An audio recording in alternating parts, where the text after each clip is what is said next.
teams monitor Dragon, checking in on all of its systems to help make sure that the crew has a safe journey. Our team there in Mission Control will be following their progress all along the way. You can see operators there on console or on headset, and there are 6 key positions who are monitoring the health of the vehicle and the crew. The mission director, responsible for mission success, is in charge of the room. And then there's somebody that you've already heard once this morning. That person you'll hear talking to the astronauts throughout our operations today. You see them there on your screen. That is our SpaceX Core, which stands for Crew Operations and Resources Engineer.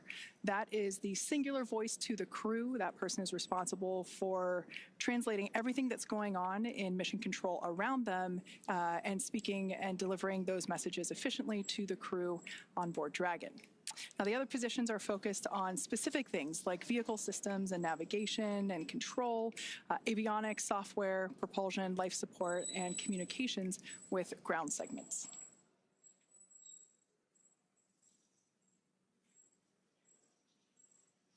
And as I mentioned earlier, there will be a number of opportunities for us to hear from the SpaceX Core. That is the person primarily responsible for communicating to our commander, Zena, and so she will be the person communicating back and forth with our crew here on the ground.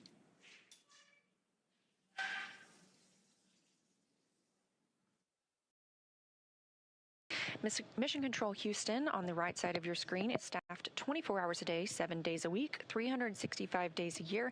Currently, in the center of your screen, you see Michael Ellsworth. He is serving as the Capcom.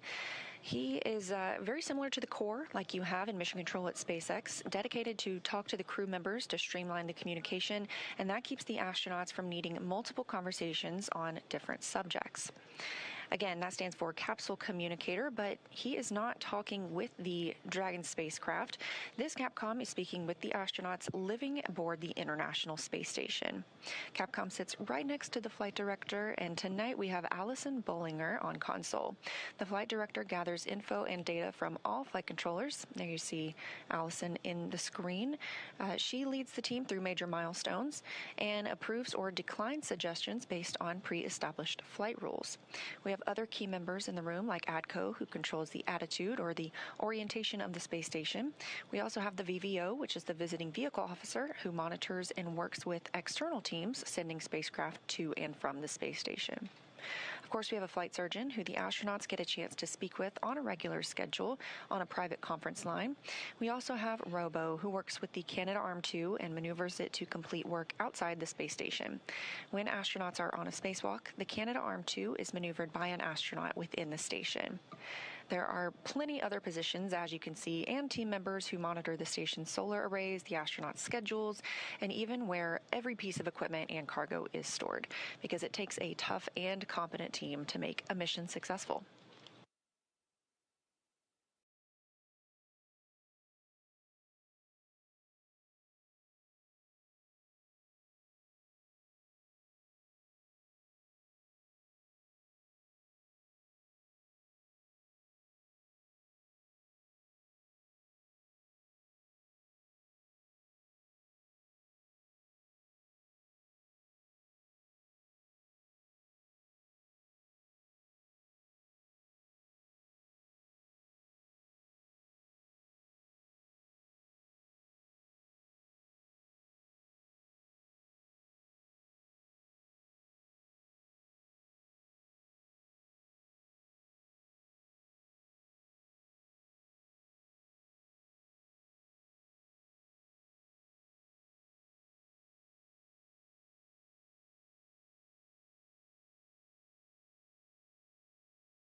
As they're on their way home, let's take a look at the Crew-11 mission patch.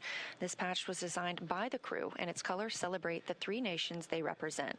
And the 3 stars honor their space agencies working together. 2 sunbeams form the number 11, shining on a tiny blue dot, which is our home on Earth.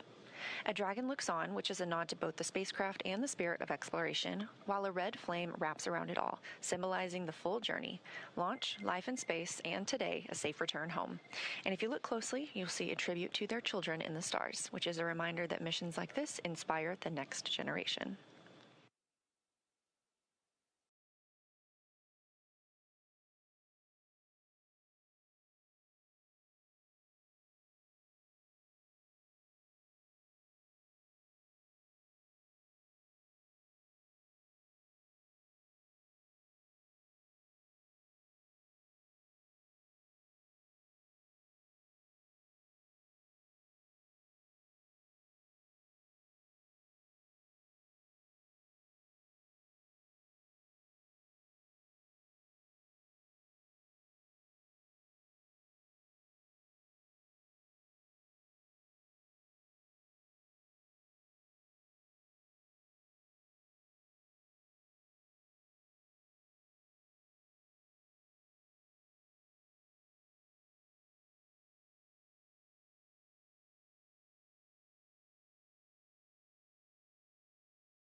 If you're just joining us, thank you for watching. You are tuned into the live coverage of NASA's SpaceX Crew-11 mission and their return to Earth.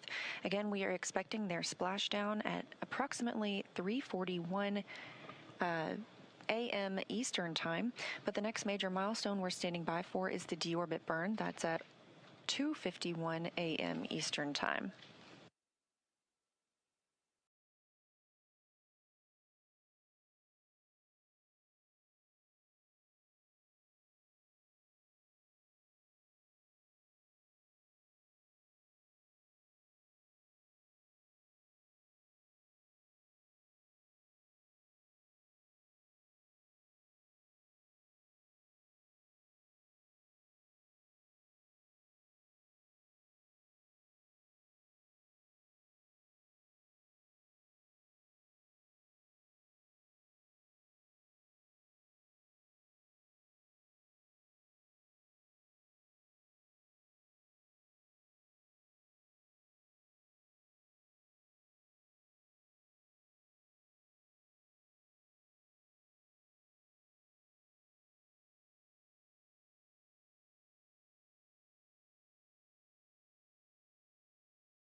Now, before they begin their atmospheric re-entry, let's take a moment to get to know the crew that we're bringing home.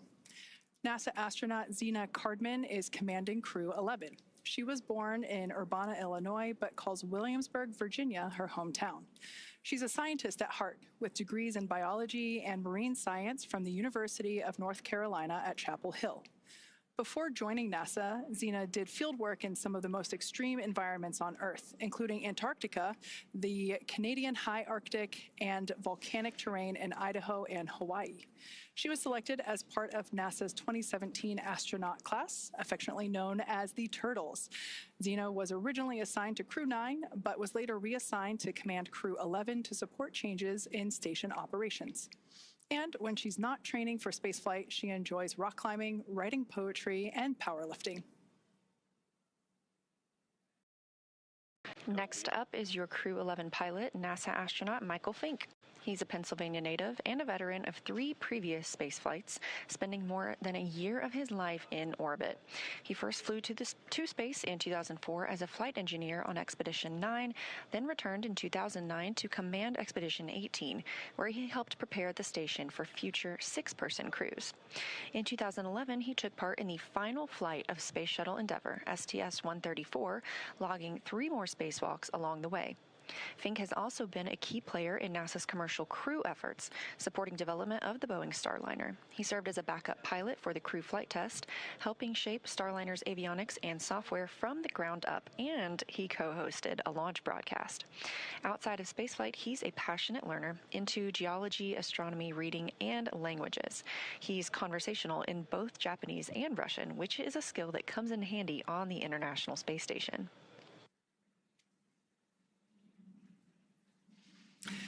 And your Mission Specialist 1 for Crew-11 is Kimiya Yui, representing the Japan Aerospace Exploration Agency, or JAXA. A former test pilot and Air Force officer, Yui graduated from Japan's National Defense Academy in 1992 and rose to the rank of lieutenant colonel in the Japanese Air Self-Defense Force. He was selected as a JAXA astronaut in 2009 and made his first trip to space in 2015, spending 142 days aboard the International Space Station as part of Expeditions 44 and 45. During that mission, he made history as the first Japanese astronaut to capture JAXA's H-2 transfer vehicle, a crucial piece of cargo hardware. He also helped build out a new experimental module inside Kibo, Japan's laboratory on station, and carried out Dragon SpaceX, 5 minutes to deorbit sequence start.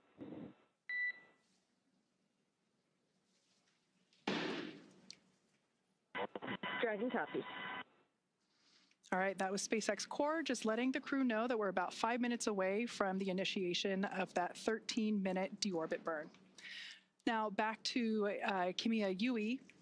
He carried out experiments, 21 experiments, in fact, on behalf of JAXA while on board station. In 2016, Yui was named chief of JAXA's astronaut group, and today he's on his way back to space, or excuse me, is on his way back from space. And rounding out the crew, we have mission specialist Oleg Platonov, a cosmonaut from Roscosmos, Russia's space agency, and a graduate of the Krasnodar Higher Military Aviation School of Pilots, where he earned a degree in engineering and the rank of lieutenant. Platonov completed his cosmonaut training in 2018 and was certified as a test cosmonaut that same year. His flight to the International Space Station was launched last year, continuing our chapter in international collaboration. He's married and has 1 child, and Crew-11 was his first journey to space. Again, we are standing by for the deorbit burn, which will bring Crew-11 home, again, splashing off the coast of California approximately 1 hour from now. That's 3:41 a.m. Eastern Time.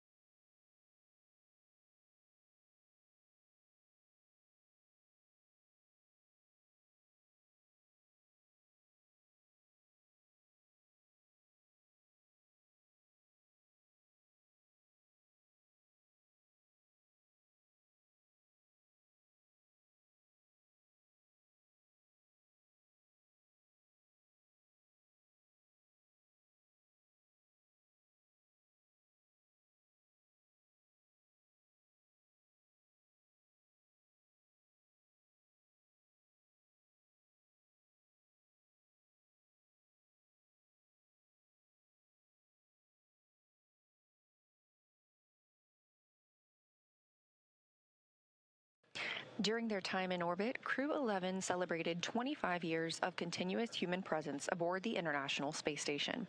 During that time, our unique microgravity laboratory has hosted more than 4,000 experiments from over 5,000 researchers in more than 110 countries, all to help us build the road to the Moon and Mars and understand our universe while helping humanity on Earth.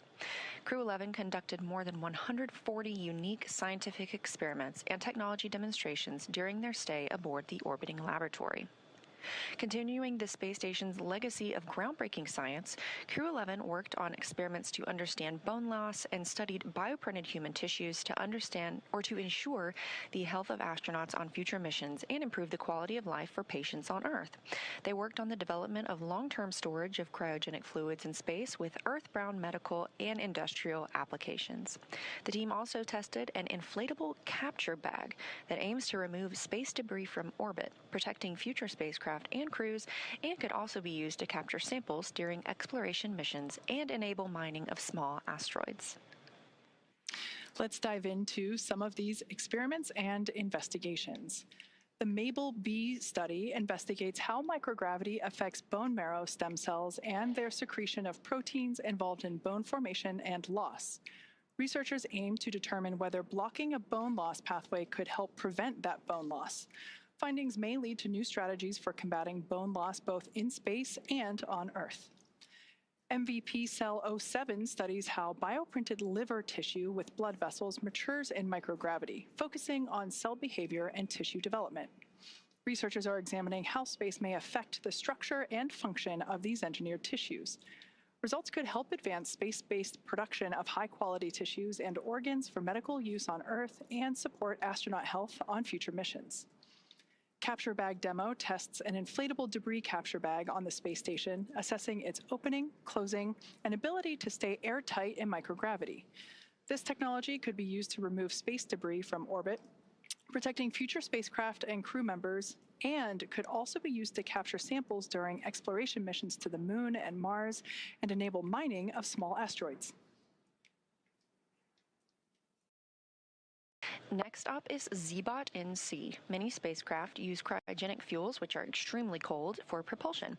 These fuels must be kept extremely cold to stay liquid, but SpaceX's temperature fluctuations can cause them to slowly evaporate and escape the tank. This creates fuel efficiency and mission planning. So ZBOT-NC investigates how specific types of gases affect pressure control in propellant tanks in space. The data collected will help validate models and contribute to the design of more efficient cryogenic fuel storage systems for long-duration missions. Rounding out this list, Bionutrients 3 aims to develop an on-demand method for producing essential nutrients in space using bioengineered yeast, helping maintain crew health on long-duration missions while reducing launch mass. Building on previous studies, it introduces advanced food safety features and tests 3 sample types: yogurt, kefir, and a yeast-based beverage. The project aims to identify a food-safe, genetically engineered organism that remains viable over multiple years to produce a mission-relevant nutrient or biomolecule of interest.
If you've just recently tuned in, we are standing by for the call out of the initiation of our deorbit burn. We're expecting that to begin at 11:51 p.m. Pacific time.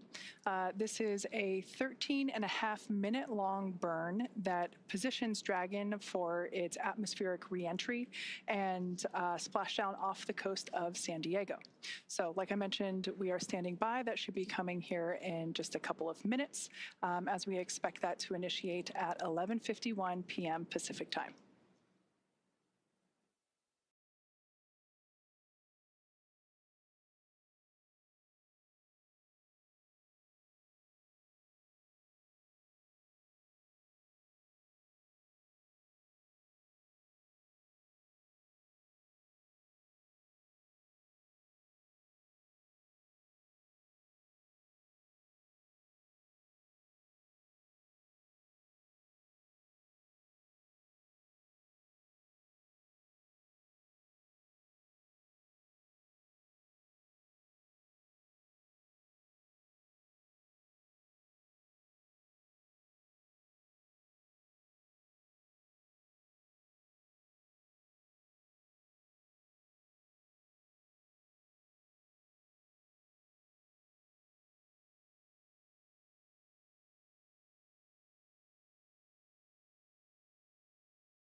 As we await that deorbit burn, which we expect to commence momentarily, just a look at some of the Crew-11 statistics.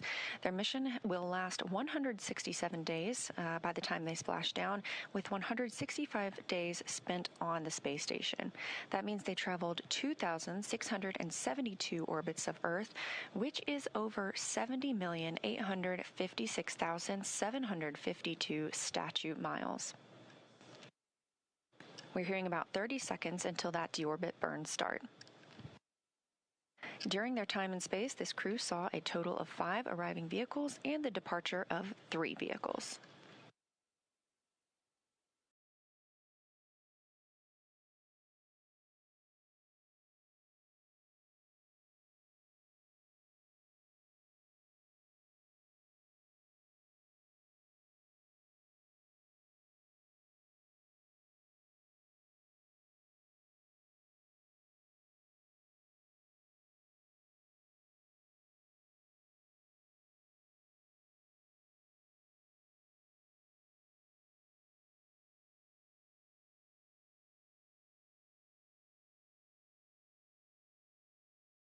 And right on time, at 2:51 a.m. Eastern Time, we have confirmation that the deorbit burn has begun. This burn is expected to last over 13 minutes.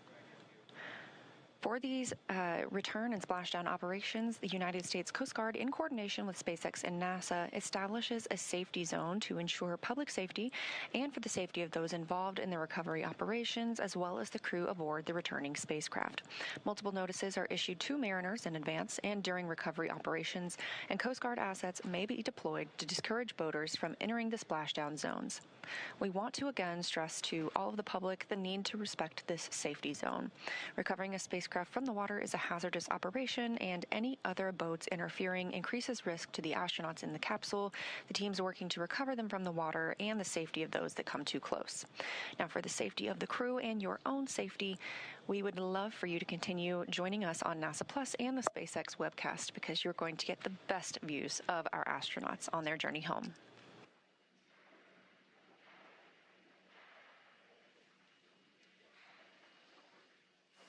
Like Leah said, the best views will be coming to you here on our webcast. However, if you are in the Los Angeles area, the San Diego area there in Southern California, I do encourage you to step outside about 12:30 a.m. as you might be able to see the spacecraft actually re-entering on its way there back to the splashdown site. And if you're lucky, you might even hear a sonic boom. Now, as always, NASA and SpaceX jointly select our splashdown location, and for today, the primary recovery site is there off of the coast of San Diego. The selection process works with a lot of different variables, including the space station's orbital trajectory, what landing sites are available and have favorable weather, how much free flight capability that Dragon has for the trip home, and of course, the sleep schedule for the returning crew members. We'll start with calculating daily return options based off of the space station's current orbit and Dragon's capabilities to maneuver and line up for re-entry. The time from undock to landing at the primary site can vary from less than 6 hours to more than 39. For Crew-11 this evening, their journey is going to be about 10.5 hours in total. Of course, getting home the quickest comes with some obvious benefits, but we always have to make sure that the crew is properly rested for all these dynamic operations. And of course, that would prevent us from scheduling 20-plus hour days for them. Trajectory and ballistics experts provide the daily opportunities that would line up with the Dragon as it's coming back to the landing zones. And then we split them into what we call ascending and descending opportunities.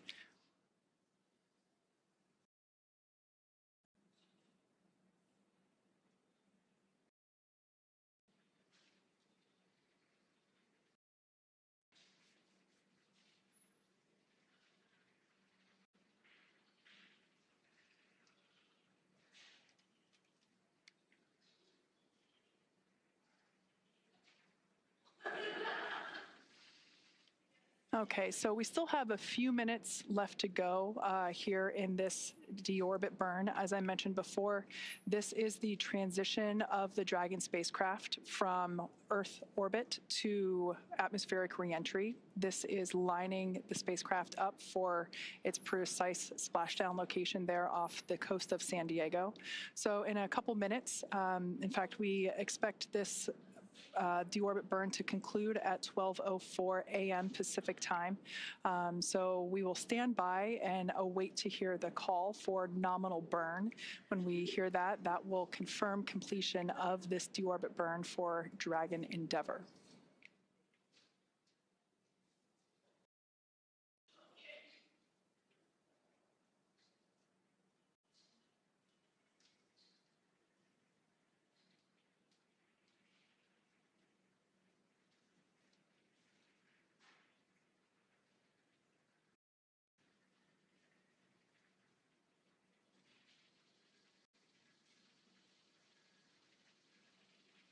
As I mentioned earlier, we will hear primarily the SpaceX core, or the crew operations and resource engineer.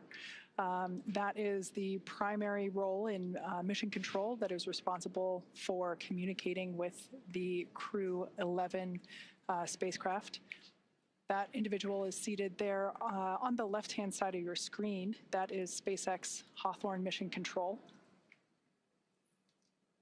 Also seated there, I believe I see my boss, SpaceX Vice President Bill Gerstenmaier, sitting there in the front row. This group of operators are standing by and monitoring Dragon's progress throughout this burn.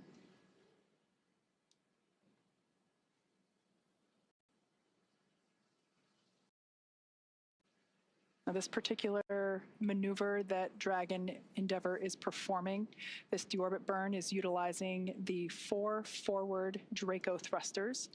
We say forward because that indicates that that's basically the language indicating that they're located at the top of the Dragon spacecraft. These 4 Draco thrusters, this is the last time that they will be utilized for this mission.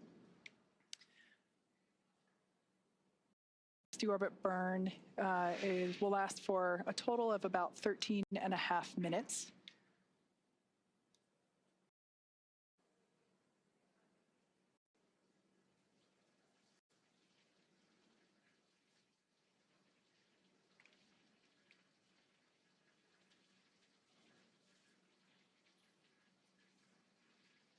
Okay, we still got about 6 minutes left in this deorbit burn. As we wait for a conclusion of the deorbit burn, let's talk about Dragon Endeavour's journey from the space station so far.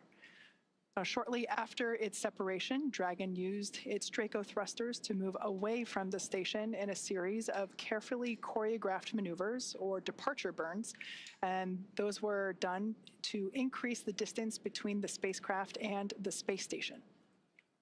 Dragon also executed a phasing burn to lower its orbit and line the spacecraft up with its landing location. Following the phasing burns, Dragon is now completing its deorbit, which will be followed by reentry and splashdown. During the deorbit sequence, several things will happen, including trunk separation, closure of the nose cone, as well as deployment of the drogue and main parachutes, ultimately followed by splashdown.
Again, if you're just joining us, this is the live coverage of NASA's SpaceX Crew-11 mission return to Earth. We are currently in the deorbit burn, which started at 1:51 a.m. Central Time, 2:51 a.m. Eastern Time. It's expected to last approximately 13 minutes, so we still have about 4 more minutes left of this burn. Once it's complete, Dragon will then proceed to jettison the trunk before it re-enters the Earth's atmosphere, exposing the heat shield on the base of the spacecraft and protecting the crew as they make their way toward the splashdown location.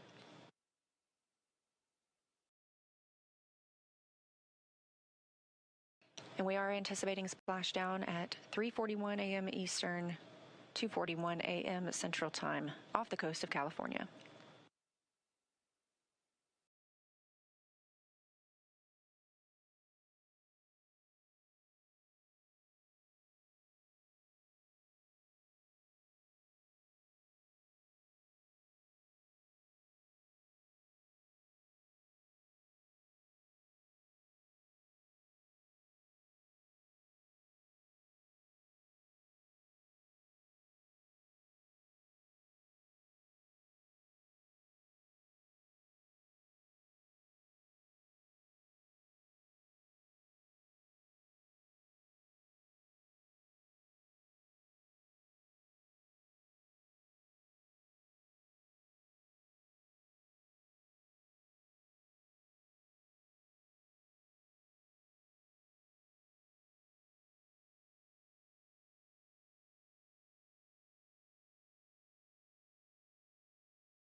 All right, we have just over a minute remaining in this 13.5-minute burn. This is the deorbit burn.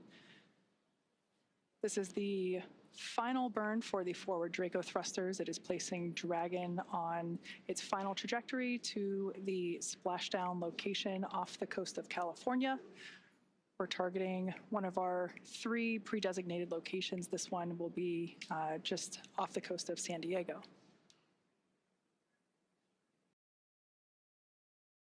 Shortly after the burn concludes, we should hear a call out indicating that the burn was nominal. This would be good news and letting us know that we are continuing with progression of our milestones. After deorbit burn, we will jettison the trunk and have atmospheric reentry.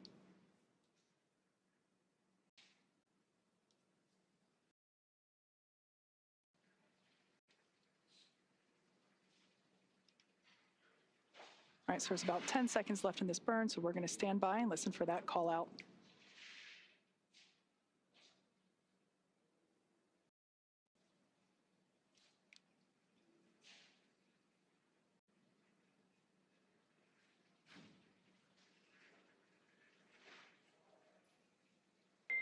Dragon, SpaceX, deorbit burn complete.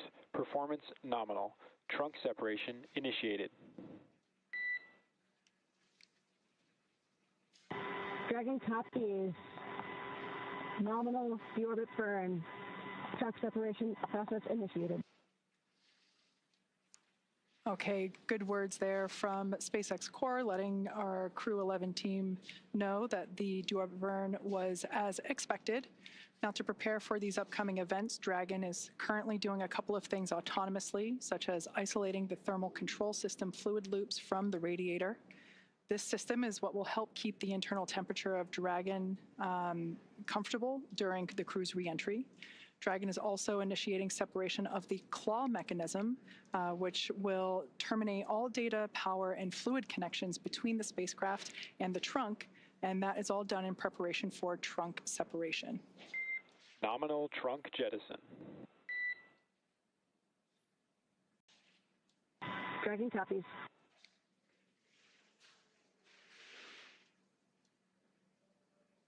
All right, great news there. We heard the call out for successful trunk separation. So that means that telemetry is looking good. The nitrox system is primed for cabin and suit cooling, and the heat shield is exposed and ready for atmospheric entry. Now, since we separated the trunk, we are no longer able to generate any new power, but we don't need to since we're coming on home and Dragon has more than enough battery power already stored. So the next milestone that we have coming up is nose cone closure. We expect that at approximately 12:09 a.m., so here in about 3 minutes. The nose cone is at the top of the spacecraft, and it is the structure that protects the docking system as well as the guidance, navigation, and control system. We'll be using 12 hooks to lock and secure the nose cone prior to its atmospheric entry.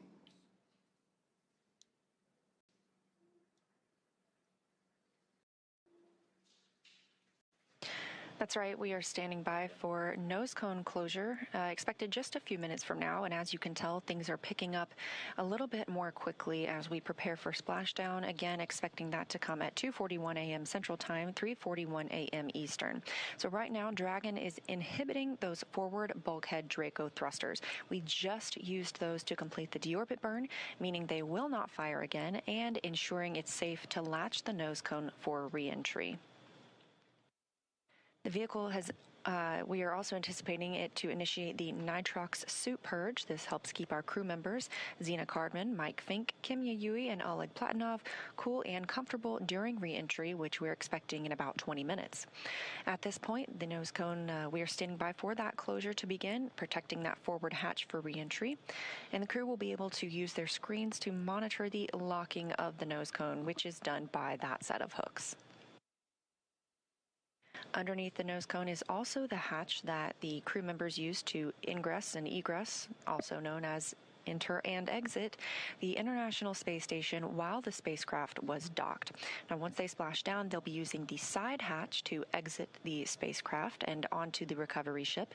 That side hatch is what they used to enter Dragon back in August when they launched to the space station.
For those of you that have just recently joined us for Crew-11 splashdown, we have completed the deorbit burn that set Dragon on its precise trajectory back to our splashdown location off the coast of San Diego, California.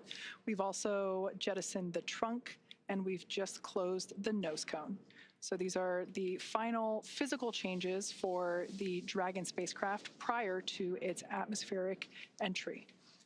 And we expect that entry period to begin about 12:30 a.m. Pacific time, so in about 20 minutes or so.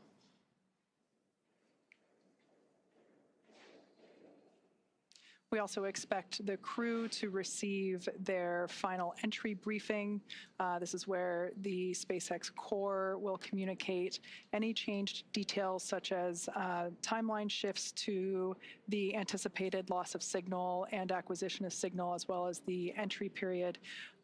We should also find out what the wave height and wind speed is there at the splashdown location. But when I was coming into work this evening, I did see some stars outside, so hopefully that's a good indication that we've got some smooth seas out there awaiting the crew.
As we are in the process of the hooks and latches driving to secure and close the nose cone, just a recap of what we've seen so far tonight.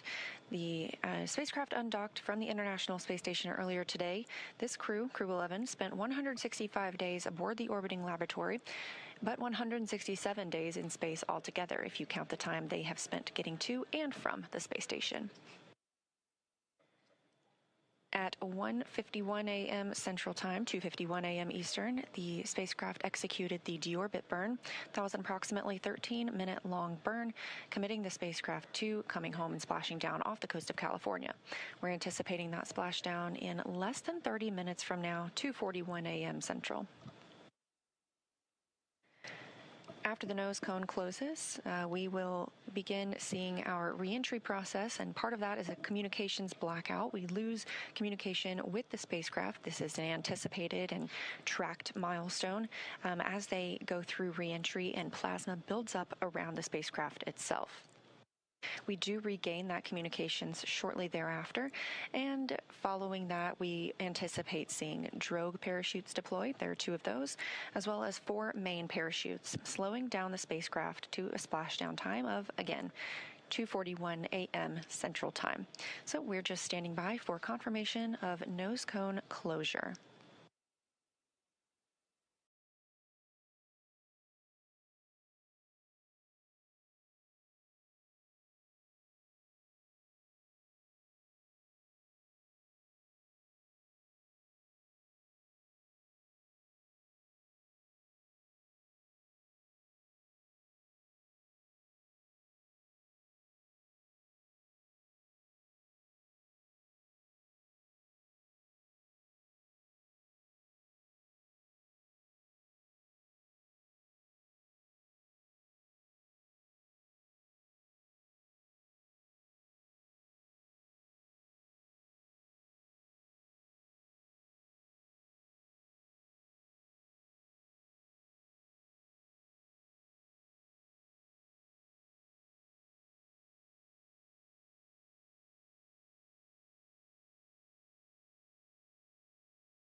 Dragon SpaceX, nose cone secured for entry.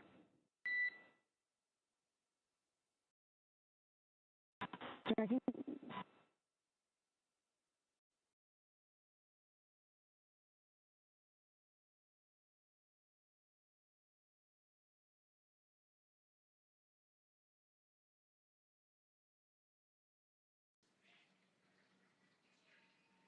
Okay, we heard good news there. The nose cone is closed and secured, locked in position, ready for atmospheric reentry. Now, as we begin the second half of entry, Dragon has begun to inject cooled nitrox, or nitrogen-oxygen mixture, into the air, being delivered directly into the suits worn by the crew. Again, this is what will allow our crew members to remain comfortable while external temperatures reach up to 3,500 degrees Fahrenheit.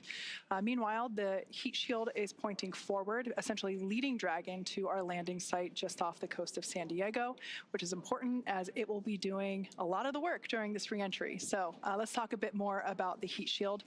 Dragon's primary heat shield is comprised of PICA 3.0, which stands for Phenolic Impregnated Carbon Ablator.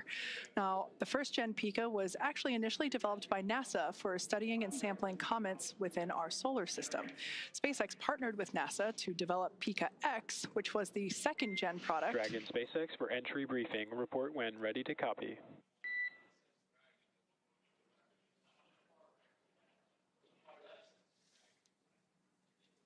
Ready to copy. Okay, starting with timeline. We're completely on time for the previously briefed timeline. Splashdown period displays at 0841 Zulu. COM blackout start 0828. Blackout end 0835. How copy?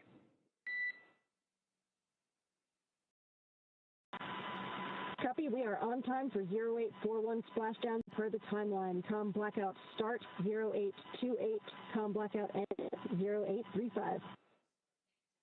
That's a good readback. We have a nominal vehicle status. We're tracking an on-target arrival to San Diego with pristine weather conditions for splashdown. Recovery team is on site and ready to support.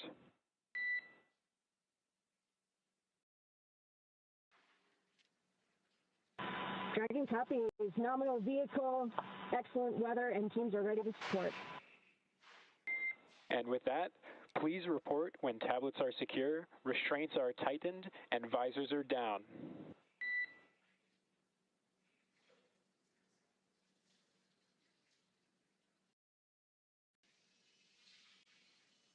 SpaceX Dragon, tablets secure, restraints tightened, and visors down. SpaceX copies all.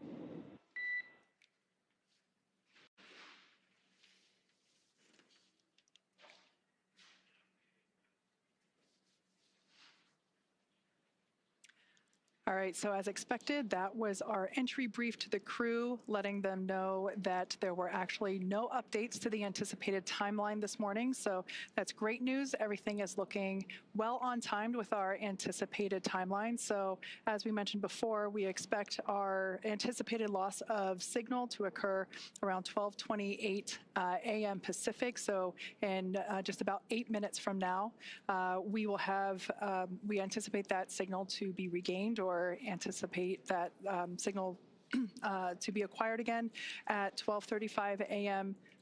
Pacific time. Now, sometimes we are able to hail the crew a little bit earlier than that. Sometimes we get those communications back. And then once again, splashdown at 12:41 a.m. Pacific. So again, if you're in Southern California, head outside and look up. Now, let's get back to talking a little bit about the heat shield. As you know, we're talking about this signal loss, and that's due to part of what's going on with that heat shield. So SpaceX partnered with NASA to develop the second generation heat shield product, and that was actually used on all of the Dragon 1 CRS missions that resupplied the space station on 20 missions. Then fast forwarding to PICA 3.0, that was developed specifically for use on Dragon 2 crew and cargo with enhanced structural and thermal properties that optimized the heat shield and drove down cost and mass. So the remainder of Dragon is composed primarily of a SpaceX proprietary ablative material. That's another class of thermal protection, which is lighter weight versus PICA and protects the underlying composite structure during the reentry phase, and that's to ensure the structural capabilities of the spacecraft are maintained. Now, while Dragon will experience temperatures over 3,500 degrees Fahrenheit peak, during those peak reentry conditions, the characteristics of the thermal protection systems, or TPS as you hear it called, coupled with the environmental control and life support, or ECLS, that system pressurized will be pressurizing the interior, and all those combined will ensure that the crew will stay cool and comfortable during all phases of reentry through splashdown. SpaceX Dragon, Okay, so opening seat 3 visor just to adjust glasses. Dragon SpaceX, can you repeat? Temporarily opening seat 3 visor to adjust glasses. Copy, adjusting glasses. Your go for that. Okay, so that was important to note there because our commander, Zena Cardman, had already reported back that all visors were down and in the locked position ready for atmospheric reentry, but one of our crew members had to adjust their glasses. So she did a good job there in reporting back to SpaceX Crew to let them know that one of the crew members had to reopen momentarily. Visors are down. We copy. Visors are down. 5 minutes until predicted calm blackout. See you on the other side at 0835.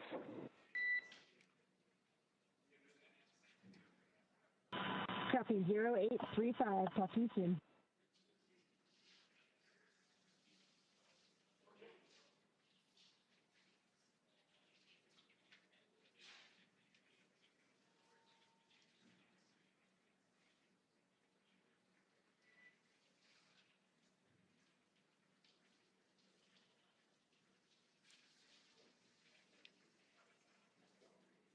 Okay, so as we have been saying, everything that Dragon and the crew on board does is carefully choreographed, not just the maneuvers that the spacecraft is executing, but the communications between our crew here on the ground and our crew in space. So, Leah, we can see all of that being perfectly demonstrated with what's going on now.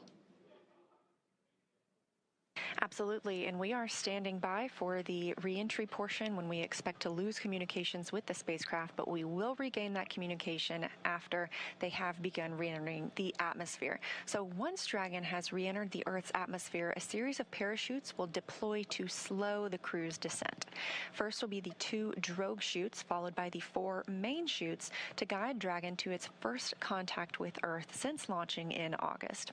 Dragon will automatically deploy these parachutes when different pressure and positioning sensors on the spacecraft detect that they are at the right speed and altitude. The spacecraft velocity at drogue deploy is approximately 350 miles per hour, and they deploy at about 18,000 feet. You're getting a live look inside the cabin right now. That's Crew-11 preparing for their re-entry period. Again, having spent 165 days aboard the space station, and when they splash down, capping a 167-day mission. Before they can splash down, though, a little bit more about those parachutes. The next that we will see deploy will be the main parachutes. There are 4 of those. They deploy at approximately 119 miles per hour. I should say when the spacecraft is traveling about 119 miles per hour, and they deploy at about 65,000 feet. And at splashdown, Dragon is traveling approximately 16 miles per hour, which is a pretty good deceleration from the about 17,500 miles per hour that they were traveling while in Earth orbit with the International Space Station. Now, the highest G load the crew will experience during re-entry is approximately 3 to 5 Gs, so about 3 to 5 times what we are experiencing right now standing on Earth. This view is over the shoulder of Commander Zena Cardman and pilot Mike Fincke of the Crew-11 spacecraft. In this view, you can see their crew displays. They're able to monitor everything happening with the spacecraft. However, all the next milestones should be completely autonomous and hands-off for the crew.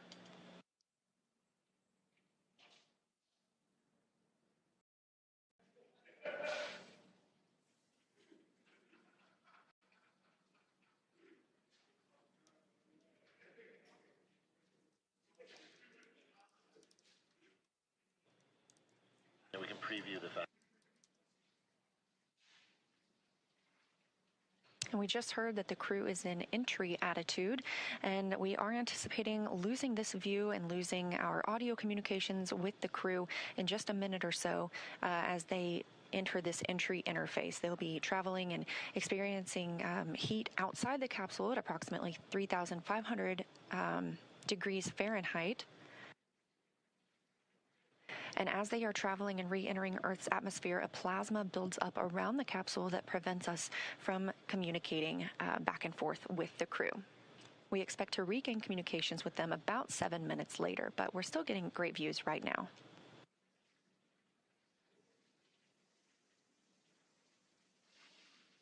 I love this view over their shoulders because you can see what our pilot and commander can see. They're continuing to follow along with Dragon's progress. As Leah mentioned, we have designed the spacecraft to be completely autonomous. Dragon is flying itself, so they are able to monitor along with everything that's going on. I also want to momentarily point out on the bottom of your screen there, you have some graphical interfaces there that represent the speed and the altitude, and it looks like we've lost our views there as that, we are now entering the period of anticipated loss of signal. This is where, as Leah mentioned, the plasma is beginning to build up on the exterior of the capsule as we expect. This happens with every spacecraft reentry for Dragon, and so this lasts just a few minutes. But I want to momentarily note that there on the bottom right-hand corner of your screen, you can actually see something pretty cool where when one of the Draco thrusters ignite to fire and help steer the spacecraft, you will actually see that they're represented on the interface there. Now, the four in the middle, those are representing the four forward Draco thrusters. We won't see those ignite at all because those were last utilized in the 13-minute deorbit burn that we completed earlier. Those are located under the nose cone, which has been closed, locked, and secured. So everything that you'll be seeing are the thrusters that are located on the side of our spacecraft, and that is enabling Dragon to fly itself home to its predetermined splashdown site off the coast of San Diego, California. For about a minute and a half until we have that atmospheric reentry. Once again, if you're in Southern California, head on outside and look up. There's a good chance that you might be able to actually see Dragon streak across the sky, look toward about the north and the west. As we mentioned before, we have entered a communications blackout period, which lasts about 7 minutes due to the plasma formation on the exterior of the capsule. We've got about 5 minutes remaining until we believe we can acquire that signal again. Now, during this time, no vehicle telemetry is received by Mission Control or the recovery team, and no external commanding of the vehicle or voice communication is possible. But like I was saying, Dragon is designed to fly itself. During this reentry, the vehicle will be slowing down from its orbital velocity of about 17,500 miles per hour, and it's slowing down. The atmosphere is really doing a lot of the work in conjunction with that heat shield to dispel that velocity. That results in heat, and that is why we have this plasma building up on the exterior of the spacecraft. It'll slow down to about 350 miles per hour, thanks to thanks to the heat shield and the atmosphere. And so at that point, we'll deploy the drogue parachutes. But during reentry, the top temperature that Dragon experiences will be about 3,500 degrees Fahrenheit. So pretty warm on the outside, but there is cool nitrox air being flowed through the suits that each crew member is wearing. So we ensure that they remain comfortable during this brief journey through the atmosphere.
Now, while we await AOS, or acquisition of signal, let's go through a brief recap of today's events. Hatch closure took place at 2:29 p.m. Central Time after all 4 crew members floated into Dragon for their ride home. They took time to configure the spacecraft cabin, put on their suits, and get seated ahead of undocking, which occurred at 4:20 p.m. Central. Dragon's departure burns helped move it out of the keep-out sphere and approach ellipsoid, which are both invisible boundaries we monitor around the space station. Since then, we completed the deorbit burn at 1:51. Oh, and you're getting your first views of re-entry. This is live, and if you're in California, you can go see this with your own eyes. This is Crew-11 re-entering after 167 days in space. Again, we are in a loss of signal period. This is a tracked period as the spacecraft re-enters Earth's atmosphere. We anticipate regaining signal with Crew-11 momentarily, and when the spacecraft reaches an altitude of 18,000 feet above Earth, 2 drogue chutes will deploy to slow it down ahead of the 4 main parachutes deploying at 6,000 feet in altitude. Now, splashdown will be the milestone we will see after that, which is expected for 2:41 a.m. Central Time. So again, we're standing by for acquisition of signal and continued communication with Crew-11, expecting that just a few minutes from now.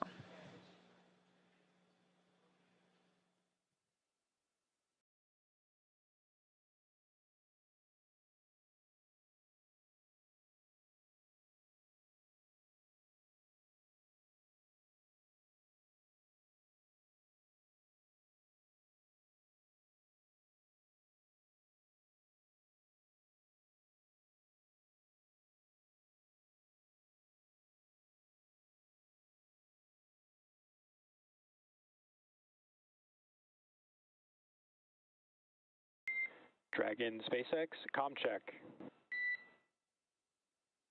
SpaceX Dragon, loud and clear. We have you the same, loud and clear. Expect automated chute deployment. Copy, automated chute deploy expected.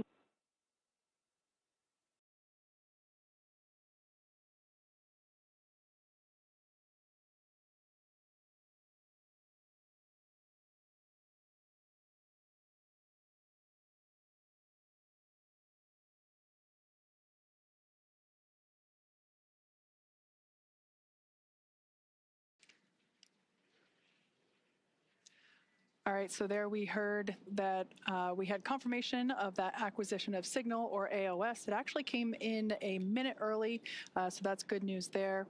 We heard the core inform the crew to expect drogue parachute deployment that happens when Dragon senses the right speed and altitude. So that's roughly about 350 miles per hour and around 18,000 feet in altitude. There we have a view from... GPS converged. Expect nominal altitude for drogue chute deploy. Dragon copies, expecting nominal altitude.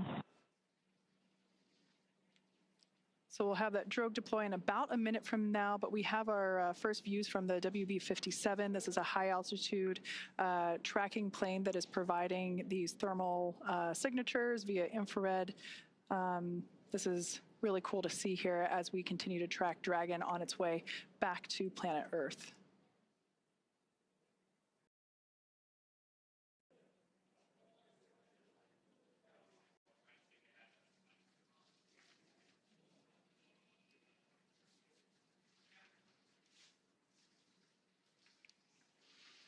So momentarily, we expect for visual and...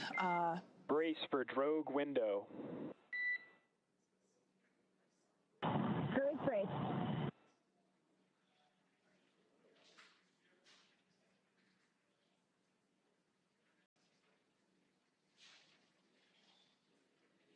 Dragon has safed the propulsion system as we anticipate drogue deployment any moment now.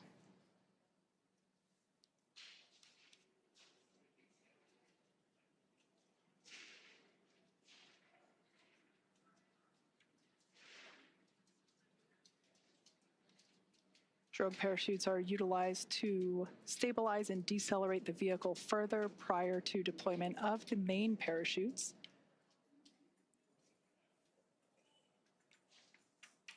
Drogue should be deploying here in a couple seconds, and mains will follow in about 1 minute.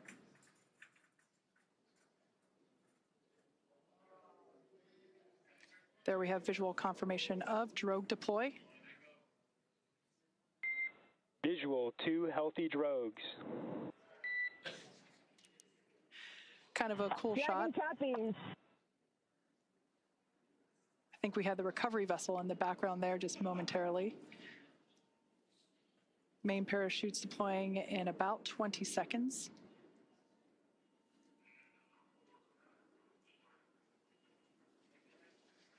The main parachutes deploy when the vehicle's about 119 miles per hour and around 6,000 feet.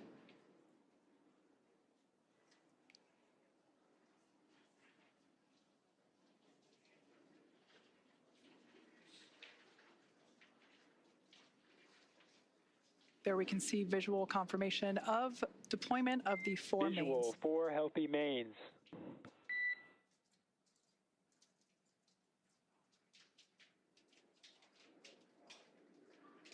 These main parachutes help decelerate the spacecraft even further.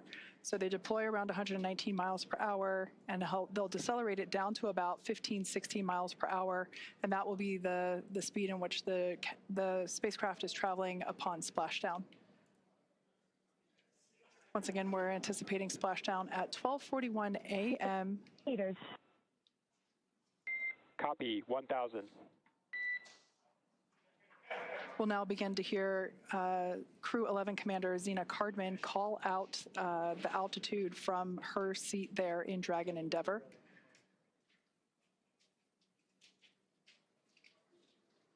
SpaceX's mission control team in Hawthorne continues to report the precise landing coordinates to the recovery team. 800. Copy, 800.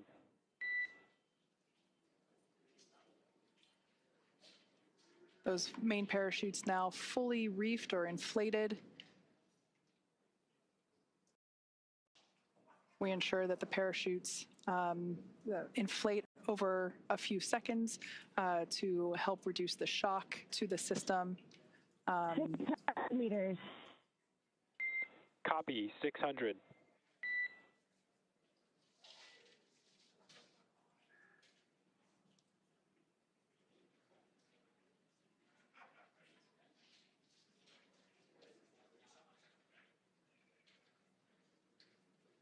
All around great views of Dragon Endeavour as it continues its way back to Earth. Meters. Copy, 400. Crew are braced. Standing by for splashdown.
Splashdown of Crew-11.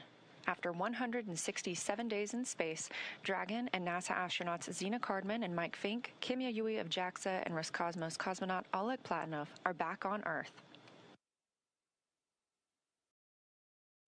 Dragon, SpaceX, we see splashdown. SpaceX Dragon, copy, concur. Splashdown and mains are cut. We are in 4.800.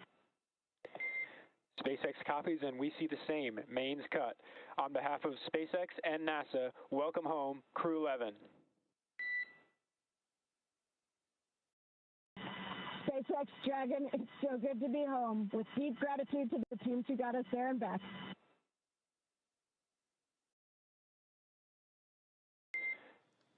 Vehicle safety verifications in progress. We'll report back when recovery personnel are en route. Dragon copies.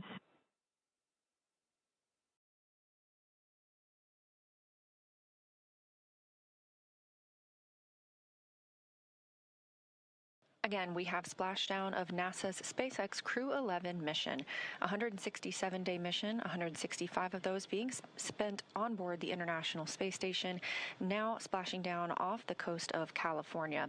That splashdown coming right on time at 2:41 a.m. Central Time. The SpaceX recovery ship and team has been waiting for Dragon splashdown, and they will now begin making their way to the splashdown location.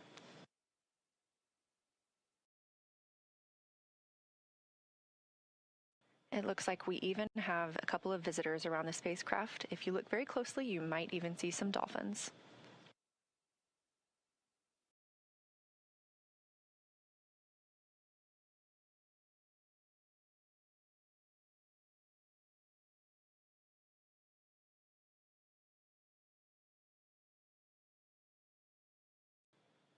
Again, a return by the books for Crew-11, having splashed down at 2:41 a.m. Central Time off the coast of California.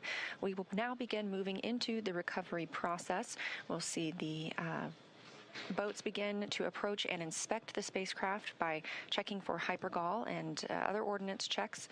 They will begin to rig the spacecraft and prepare it to be lifted on that recovery ship. And this is a great view of some of those boats that go out and check the spacecraft. They are going to be sniffing it, essentially, for these hazardous fuels that can linger once the spacecraft has re-entered Earth's atmosphere.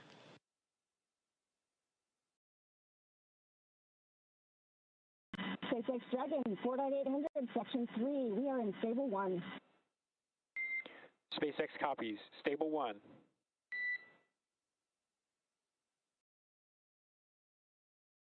That's the voice of NASA astronaut and commander of Crew-11, Zena Cardman, reporting back that they are working through their procedures and that the capsule is in Stable 1, which is the position that you see on your screen here, where it is upright in the water. This is just what we were hoping for, and again, it's been a completely nominal and by-the-books return for the crew today.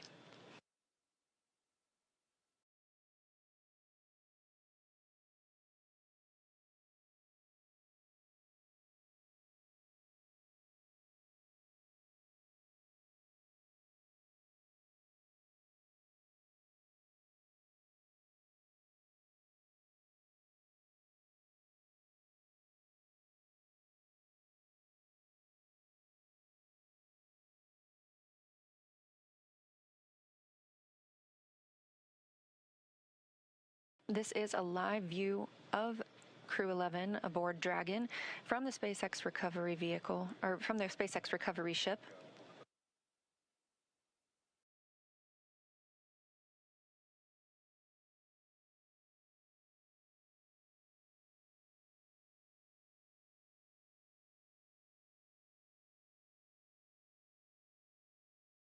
And this day for the crew started about 10.5 hours ago when they undocked from the International Space Station.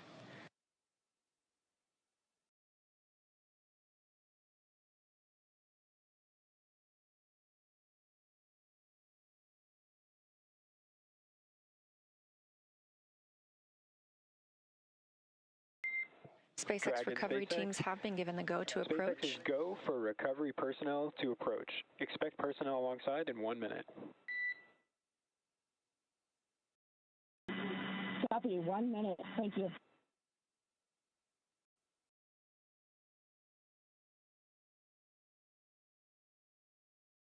And you just heard that call out from the Corps in Hawthorne, California, to the crew aboard Dragon, that the SpaceX personnel who have been in the general vicinity of Dragon's anticipated splashdown location now have the go to approach the spacecraft and begin that recovery process.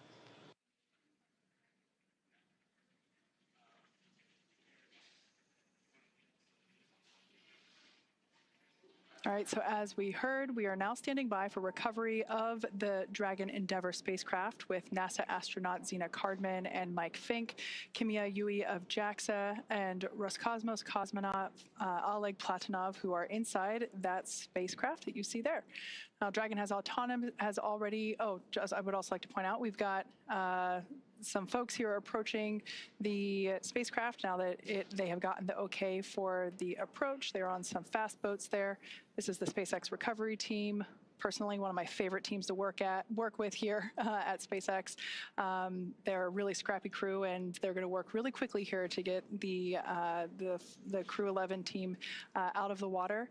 And it's always a lot of fun to watch these operations proceed. Now, Dragon has already autonomously completed several steps to safe itself following splashdown. For those of you that perhaps just joined us, the return has gone very smoothly so far, as Leah had mentioned. The Dragon successfully splashed down off the coast of San Diego, California at 12:41 a.m. Pacific time, 3:41 a.m. Eastern time. Approximately 10.5 hours prior to splashdown, Dragon autonomously undocked from the International Space Station, completed a series of departure burns, jettisoned its trunk section, and performed its final burn, which was the deorbit burn, and that placed itself on a trajectory toward Southern California, specifically off the coast of San Diego. So Dragon successfully re-entered the Earth's atmosphere, followed by deployment of its parachutes to slow the spacecraft down to a gentle splashdown. So we're now going to follow the final part of the crew's journey as the Dragon spacecraft is lifted out of the water and placed on the recovery boat. So we see here the recovery team beginning to prepare. One of the most important steps will be to Dragon SpaceX, hypergol sweeps and unfired ordnance checks, nominal. Rigging in progress, approximately 25 minutes until capsule lift. Stand by for PMC. The next call you hear will be from SpaceX flight surgeon on Dragon to Ground Private. Dragon copies. 25 minutes until lift. Standing by for PMC. All right, we heard there that the crew will have an opportunity for a private medical conference with the flight surgeon. That is standard for all of our crew returns. That will be done on a private channel. Great view here from the drone. This is our first look at the front side of Dragon Endeavour. I love this view because you can see the lights on the inside. This crew member here is actually on the capsule, beginning to place the rigging required for the lift onto the large recovery vessel. This takes a few minutes to essentially lasso and wrangle the Dragon capsule as it gently bobs there in the water.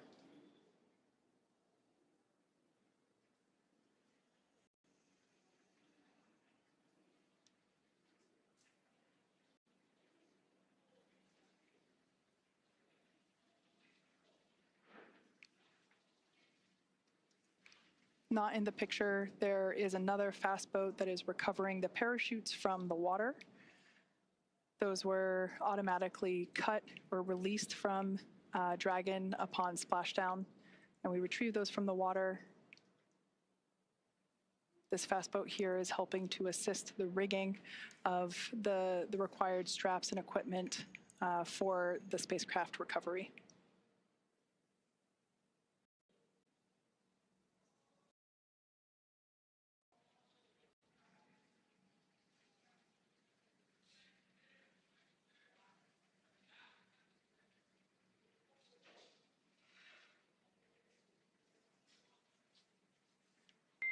Dragon SpaceX, Dragon to Ground is no longer privatized.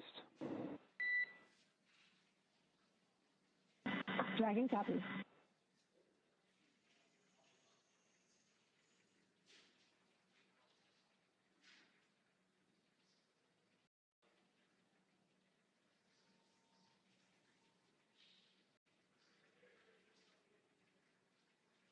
SpaceX recovery team continues to maneuver around Dragon Endeavour as we continue progress of placing the recovery straps required in order to safely lift the spacecraft out of the water.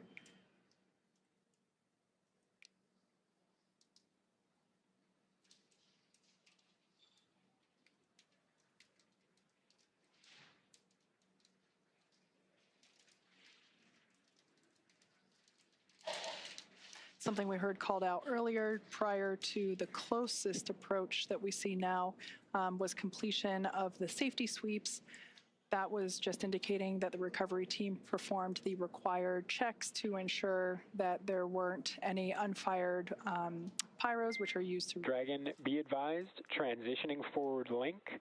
Comm will be unavailable for approximately 5 minutes.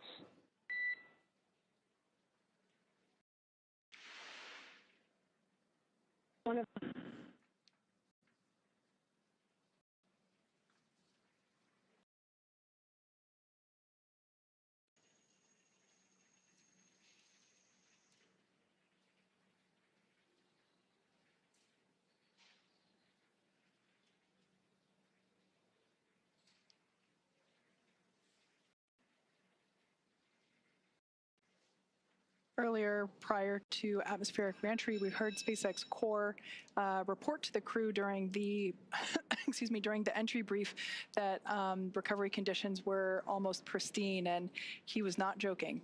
It seems that the weather, the waves are pretty smooth out there. And Leah mentioned earlier that there are some dolphins out to play as well.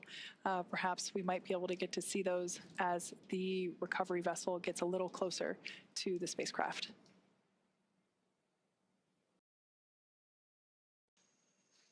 On your screen now are our operators at SpaceX Mission Control. They continue to monitor Dragon Endeavour during these recovery operations, as well as communicate directly to the recovery team.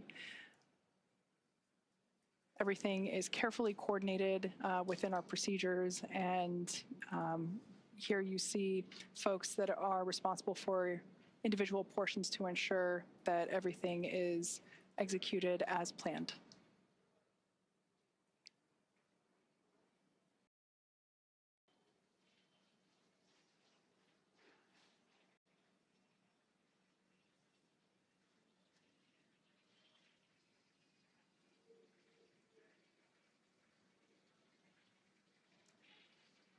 If you've just recently joined us, we had a perfectly nominal re-entry of Dragon Endeavour. The crew splashed down exactly on time at 12:41 a.m. Pacific time off the coast of San Diego. The recovery team has arrived at the splashdown location and are placing the required straps onto the Dragon spacecraft. The crew are safely inside. Nobody is allowed to pass go just yet. We still have to lift the spacecraft out of the water and onto our recovery vessel. Dragon SpaceX, forward link transition complete. Comm check. We've got you loud and clear. We have you the same.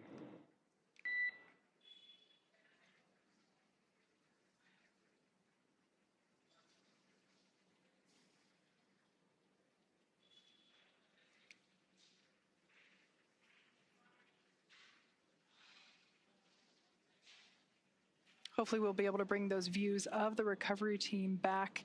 But at this point, I can share that one member of the recovery team is still, oh, there we can see our recovery vessel continuing to approach Dragon Endeavour there in its splashdown location. We still have one recovery team member working to apply the rigging to the capsule. You can see that work ongoing there. As we've seen, this involves climbing on top of the spacecraft itself to attach these hoist rings and connect the lifting lines. Overall, the progress tonight has been very smooth and very rapid. Depending on the sea state, it can take us a little bit longer, but things are really smooth this evening, and the recovery team is very efficient. It takes us less than an hour to raise Dragon onto the recovery vessel and remove the crew from the spacecraft. After initial medical checkouts, the crew will return to land within 4 hours by helicopter. So everything continuing to proceed as scheduled and as anticipated.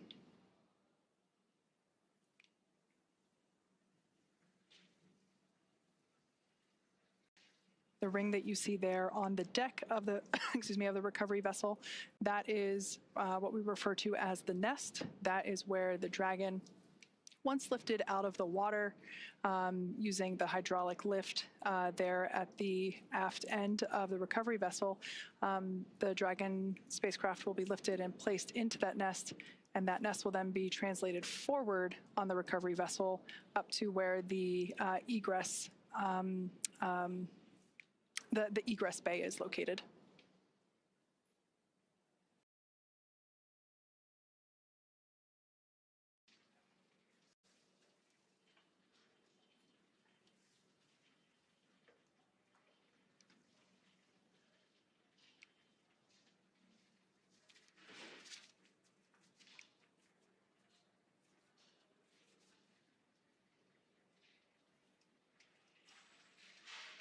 Yeah, so this is a great view there of the recovery team member that is responsible for placing the hoist straps and the rigging required to lift the the Dragon spacecraft out of the water, along with the recovery team members located in the fast boat, helping to provide the necessary light, as this is obviously a nighttime splashdown operation.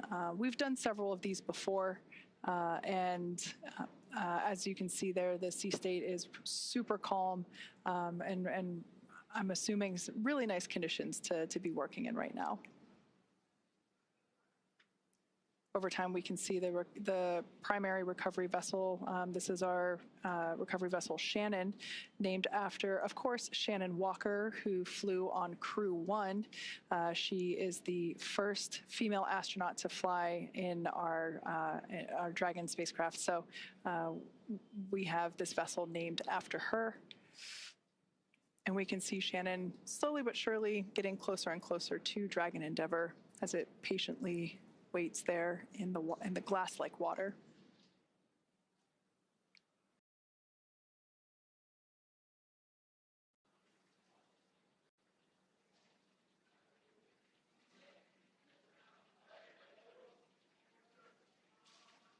Once all the required straps and rings are in place and the recovery vessel is in its location and everything is attached, we'll actually see that recovery team member jump off from the capsule and into the water.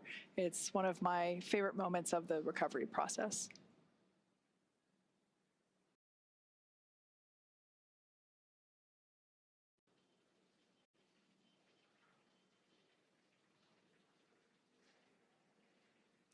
I think we might, yep, there they are. The dolphins are back to play. We now have a better view of them.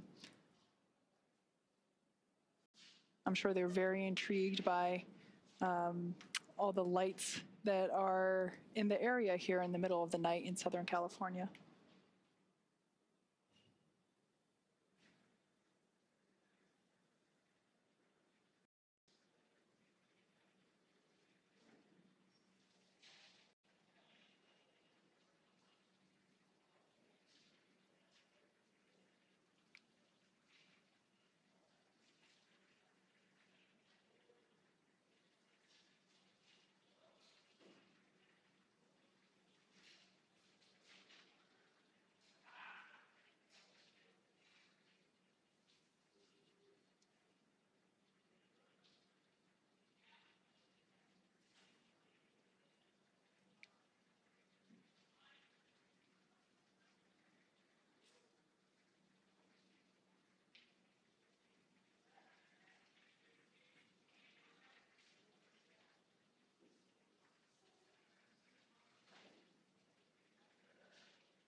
If you've just recently joined us, you're tuning in at a great time.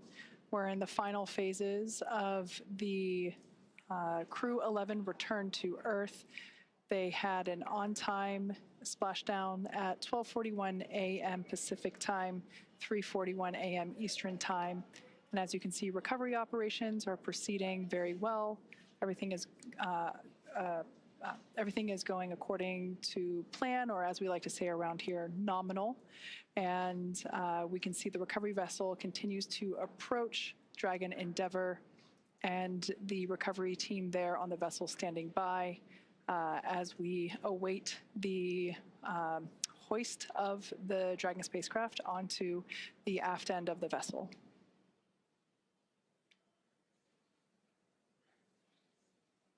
I can say once we make the final approach here to the Dragon spacecraft, the hoisting actually happens.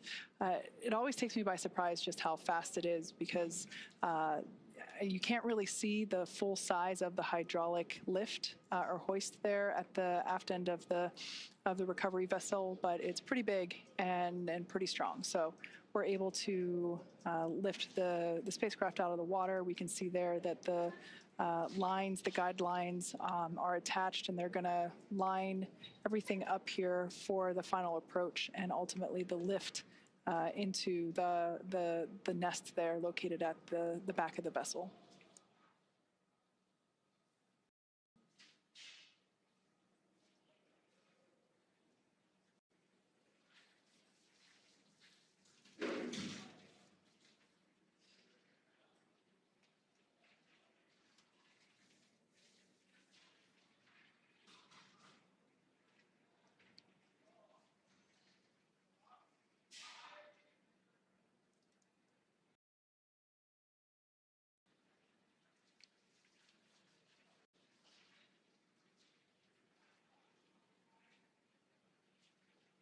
So we can see Dragon Endeavour, the gap is closing between Dragon Endeavour and our recovery vessel Shannon.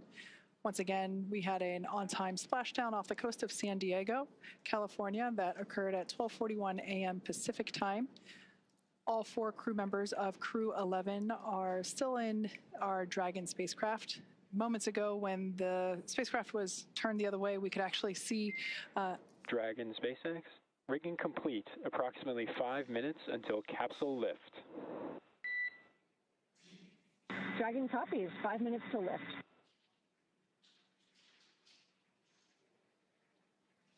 All right, good call out there. Just keeping the crew there inside Dragon Endeavour apprised of the timeline. While there are windows, it is a little hard to see exactly everything that's going on outside of those windows at this point, as there is quite a bit of action as we have been following along. We can see now that the hydraulic lift has been extended into the initial lifting position, and this is the mechanism that will bring Dragon out of the water and onto the nest there at the back of the recovery vessel.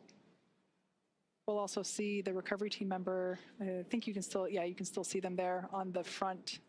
They're actually standing in the bay where the main parachutes are stored. That's quite a large bay. Now they're climbing up to the top, and shortly we'll see them make some final adjustments and a final graceful flying departure from Dragon Endeavour.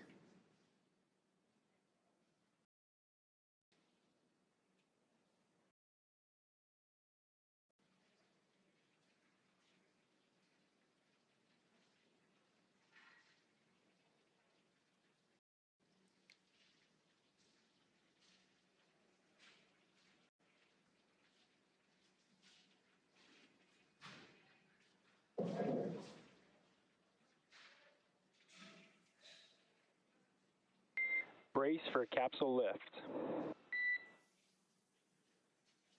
Crew bracing.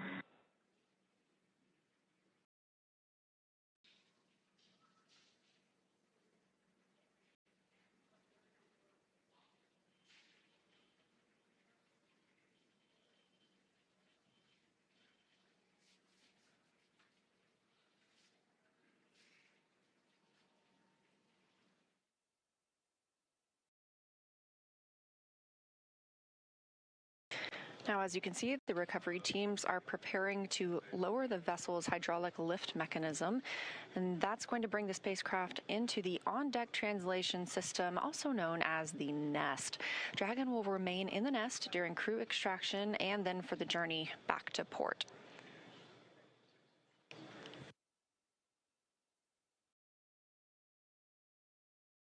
Again, all of this coming right after splashdown at 2:41 a.m. Central Time, right on time, and a really expedient recovery, partially thanks to the calm sea states and great weather that is out in the San Diego area right now, but also due to the swift and very well skilled and practiced efforts of the NASA and SpaceX recovery teams.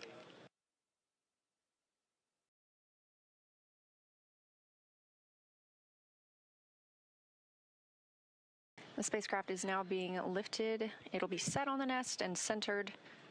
It'll be oriented so that the side hatch is facing forward for the crew to egress. It'll be moved into the hangar underneath that helipad that you see illuminated in green on the top of the ship, and then pulled towards the mezzanine area so that the crew can be helped outside of the hatch. Once open, a SpaceX medical doctor will be the first to check in on Cardman. Fincke, Yui, and Platonov, our Crew-11 crew members, and see if they're ready for egress or exiting the vehicle. This is a standard procedure for all of our crew returns. This view coming from the recovery vessel, as you see Dragon, and at the very bottom, that is the nest in which we were discussing, and that's where Dragon will remain now and all the way back to port.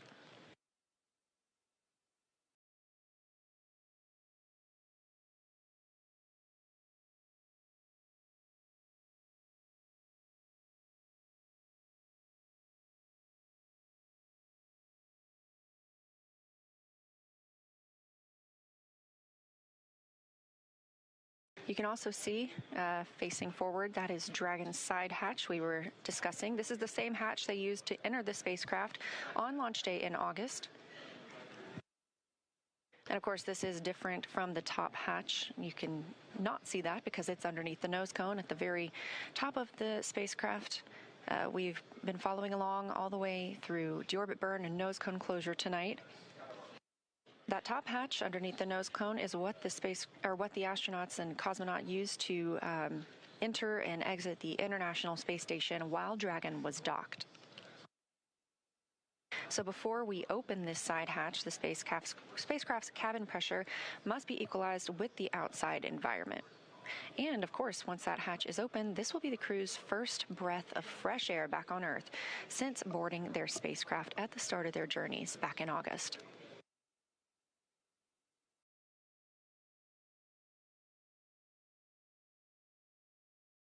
Again, a very by-the-book return for Crew-11 tonight. Everything nominal, as we often use, meaning it's normal and as planned and as expected. Splashdown happening at 2:41 a.m. Central. This swift recovery getting them on the boat. It's now 3:10 a.m. Central. Dragon SpaceX, welcome aboard the recovery vessel. Recovery personnel are completing their final checks and stand by for translation to the egress platform. Dragon copies.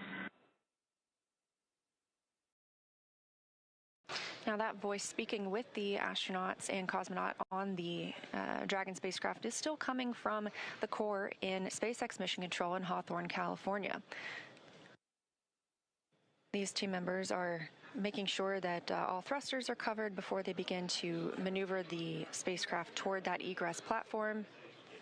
We'll be standing by live the entire time.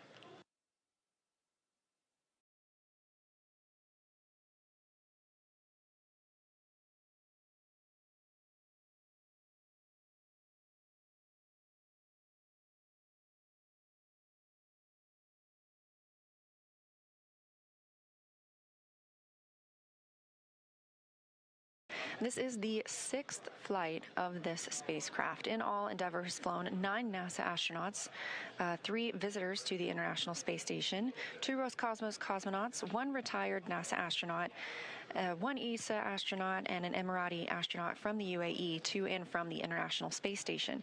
Again, this is the 6th mission for this Dragon spacecraft named Endeavour. First launching on May 30th, 2020 to the International Space Station. And if you remember that date, that was the historic Demo 2 mission for the Commercial Crew Program, carrying NASA astronauts Bob Behnken and Doug Hurley.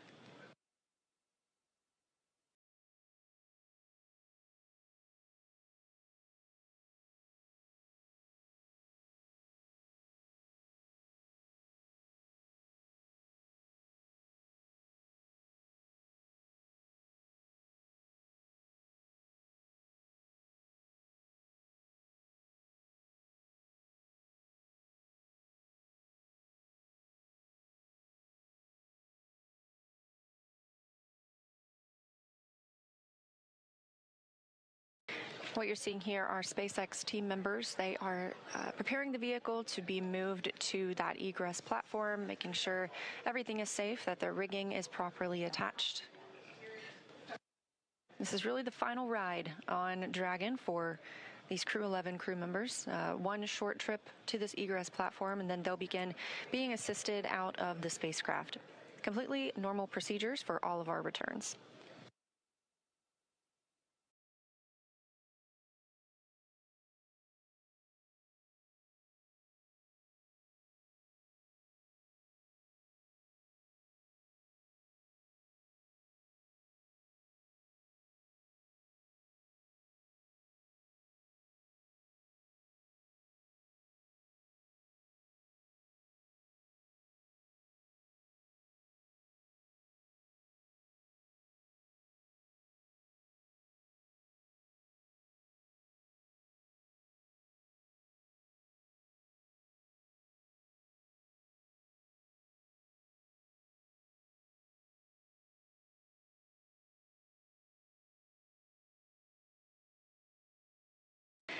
And this is a live view from Mission Control in Houston, Texas, the International Space Station Flight Control Room. We have some additional visitors beyond the usual flight controllers and flight directors that staff this room 24/7. In the center of your screen, you'll see NASA Administrator Jared Isaacman speaking with team members, specifically right now the Spartan flight controller. Isaacman is, of course, an accomplished astronaut himself, having flown on 2 missions aboard Dragon, so he is familiar with these procedures and what the crew might be experiencing right now.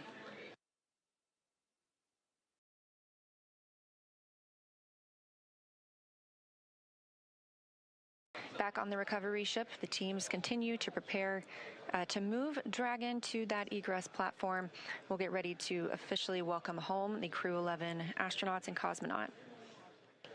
Again, that's NASA astronauts Zena Cardman and Mike Fincke, JAXA's astronaut Kimiya Yui, and Roscosmos cosmonaut Oleg Platonov, wrapping up a 167-day in space for these crew members.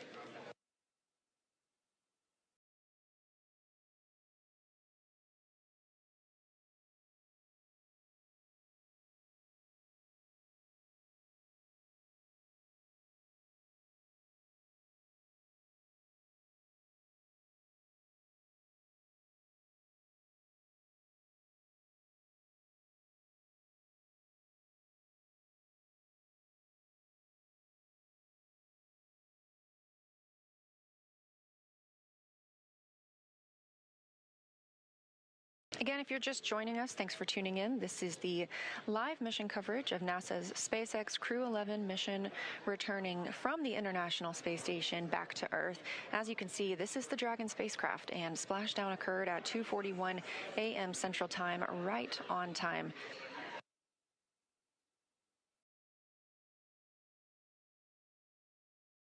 This crew undocked at 4:20 p.m. Central Time, so it was about a 9.5-hour ride from space back to Earth. They wrapped up 165 days aboard the International Space Station, 167 days in total for this mission. And we are seeing motion for Dragon. They are pulling it to the egress platform. It's a short distance, and this view coming from that platform itself. This will align it properly with the side hatch, where we will see the astronauts egress or exit the capsule.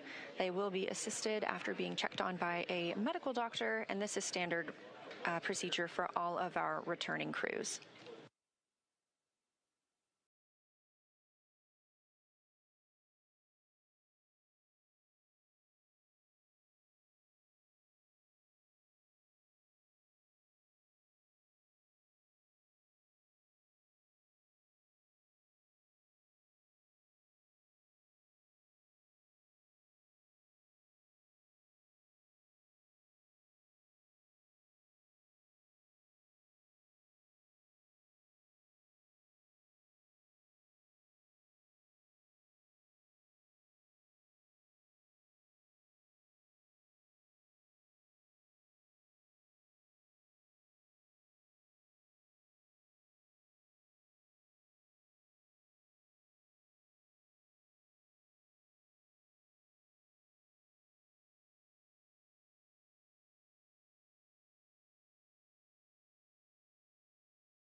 We are getting confirmation that the spacecraft hatch is ready to be Dragon opened. Again, SpaceX, this will be the stand first by time. for side hatch opening and egress. It's been an honor flying with you. Standing by for side hatch, and the honor is ours. Thank you so much.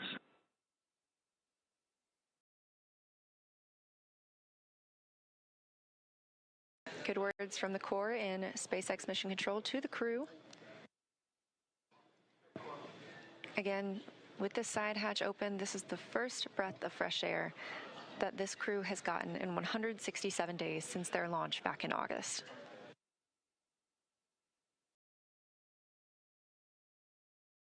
That hatch opening coming at 3:19 a.m. Central Time, and with a splashdown occurring at 2:41 a.m. Central Time, a pretty rapid access of the crew.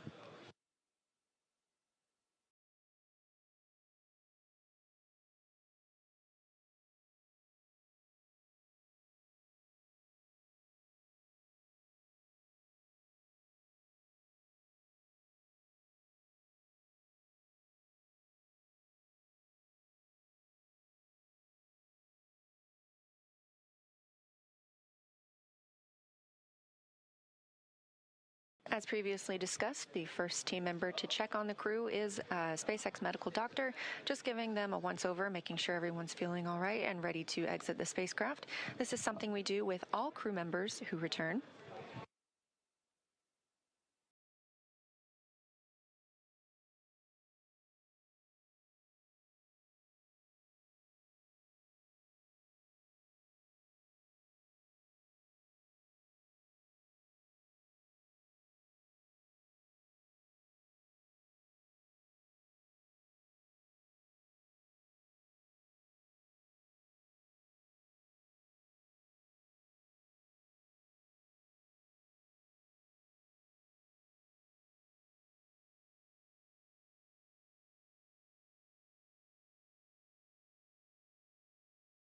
And getting a quick picture inside the capsule is NASA photographer Bill Ingalls.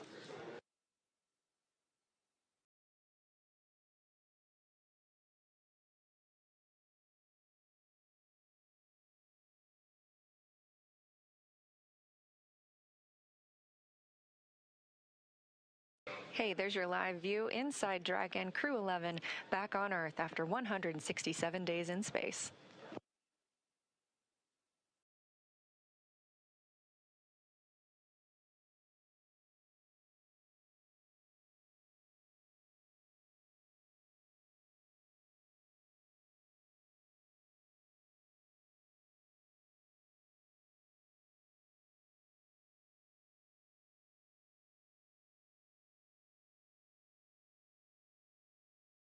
Again, next on the checklist for tonight is crew egress or exit. Team members will be assisting them as they are helped out of the spacecraft. Again, it's been 167 days since they were back on Earth, so our standard procedure will be followed here as well, where they are assisted out of the spacecraft and placed on essentially a gurney, and then they will receive some medical checks aboard the ship before flying back to land.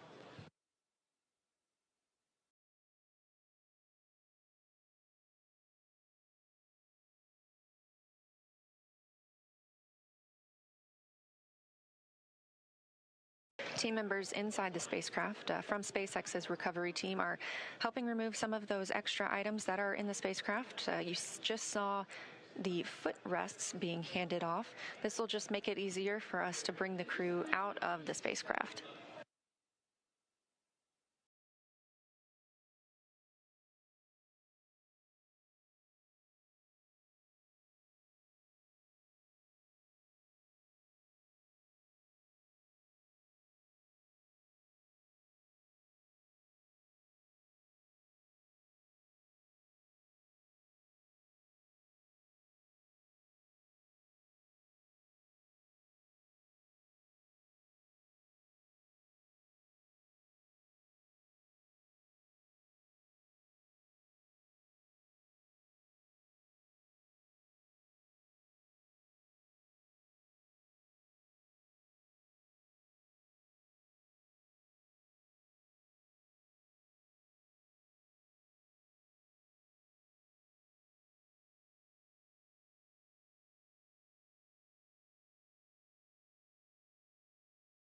just over 40 minutes since our crew splashed down off the coast of San Diego. Again, that coming at 2:41 a.m. Central Time. We are expecting to see them exiting the spacecraft very soon.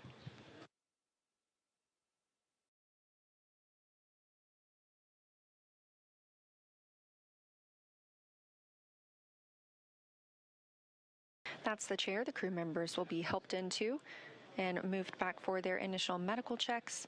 Again, standard procedure for any returns on Dragon, as well as any of our crew members returning. If you've ever watched a crew return on a Soyuz spacecraft, we have a similar process where astronauts are carried from the capsule to waiting chairs and then carried again to a nearby medical tent.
Again, you're watching live coverage of Crew-11's mission and return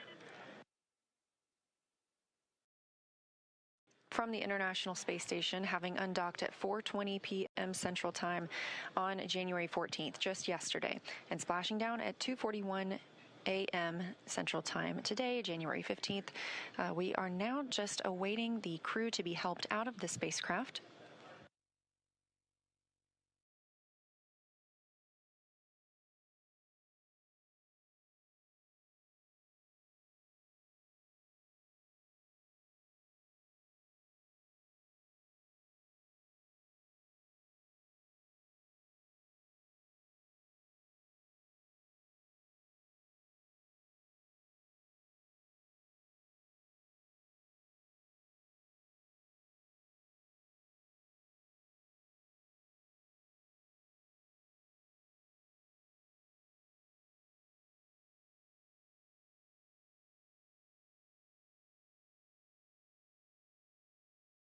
And it looks like our first crew member out of the spacecraft is NASA astronaut Mike Fincke.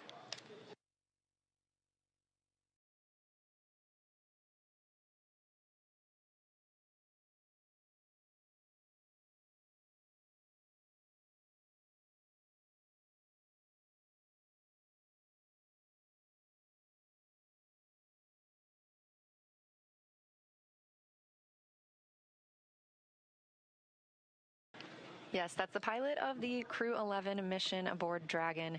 Fincke now being taken to those standard medical checks.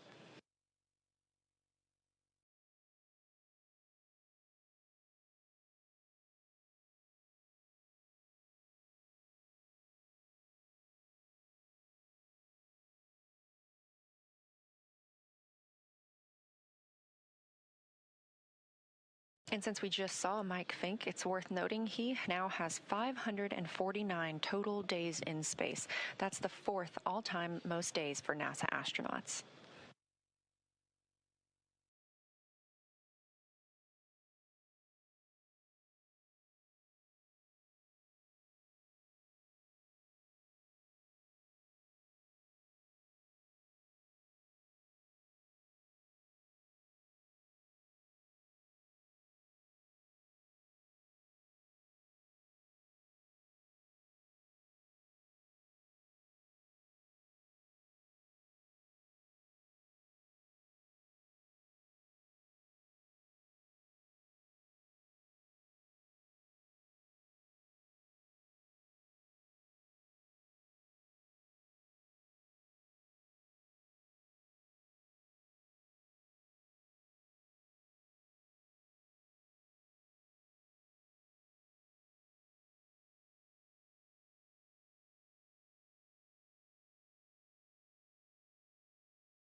Standing by for our next crew member to exit the spacecraft.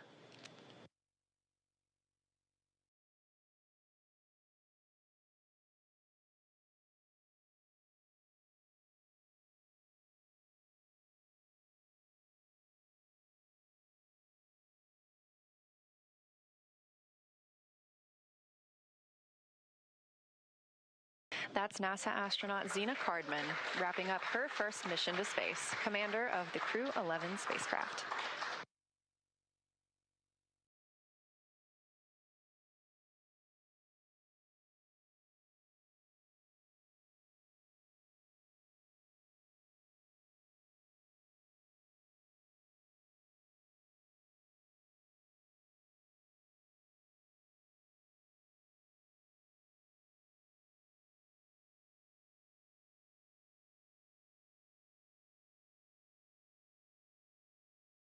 That's another footrest being handed out of the capsule, and we'll be standing by to see who is next to be brought out of the spacecraft. Again, you see them being helped onto these stretchers. They are being escorted back to their routine medical checks.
Our next crew member to exit the spacecraft is JAXA's astronaut Kimiya Yui.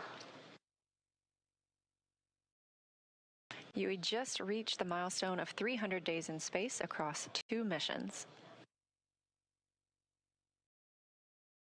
You can see some cheering on the SpaceX recovery ship, and you can probably also hear a little bit of celebration here in Mission Control Houston as well. That's another foot restraint, or a foot rest, I should say, being brought out of the spacecraft, clearing the way for our final crew member to exit, and that will be Roscosmos cosmonaut Oleg Platonov.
And we see the fourth crew member of Crew-11 being helped from the vehicle now.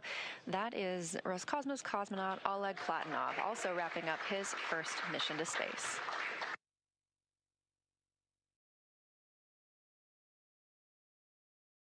Now that NASA astronauts Zena Cardman and Mike Fincke, Kimiya Yui of JAXA, and Roscosmos cosmonaut Oleg Platonov are safely back home on Earth and getting checked out by the medical teams, we're going to wrap up our live coverage of their return.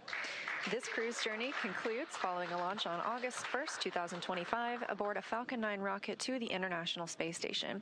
It was the fourth flight for Fincke, who now has 549 days in space, the second for Yui with 309 days in space, and the first flight for Cardman and Platonov, who now have 167 days in space. With their mission coming to an end, the crew began packing up their research and personal items for the return to Earth last week. The Soyuz MS-28 crew, including NASA astronaut Chris Williams and Roscosmos cosmonauts Sergei Kutsverchkov and Sergei Mikheyev, remain aboard the space station and will continue their mission through this summer. Crew-12 is currently scheduled to launch as soon as mid-February and will provide more information once that is available.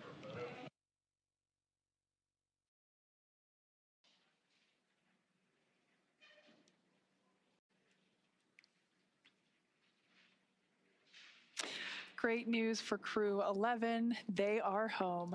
The journey back began yesterday, about 13 hours ago, when they closed the hatch to Dragon and undocked from the International Space Station at 12:29 p.m. Pacific, 3:29 p.m. Eastern. Now, during this time, the spacecraft performed a number of maneuvers in preparation for re-entry to the Earth's atmosphere, with final splashdown occurring off the coast of San Diego, California, on time at 12:41 a.m. Pacific, 3:41 a.m. Eastern. And just a little less than an hour following splashdown, we saw Zena, Mike, Oleg, and Kimiya make their way out of Dragon and into the recovery ship's medical facilities, safe and sound. We just had some great words here in Mission Control from NASA Administrator Jared Isaacman, and we are still monitoring the crew as they continue their journey back to home. So after the checkouts on the ship, the crew will be flown to a local hospital for continued monitoring and checkouts using additional medical equipment not available aboard the space station. As NASA's Chief Health and Medical Officer J.D. Polk discussed last week, the crew member is stable and we were able to monitor their condition in orbit, but we want to take advantage of resources on Earth to provide the best care possible. NASA maintains relationships with local hospitals to ensure readiness for any post-landing needs, and for this return, we are utilizing that option as part of our normal preparedness process. Afterwards, the crew members will take a NASA plane for the short flight back to Houston. They'll then be reunited with families to bring an end to this mission. Thank you, as always, for joining us for the coverage of Splashdown for Crew-11. Excuse me.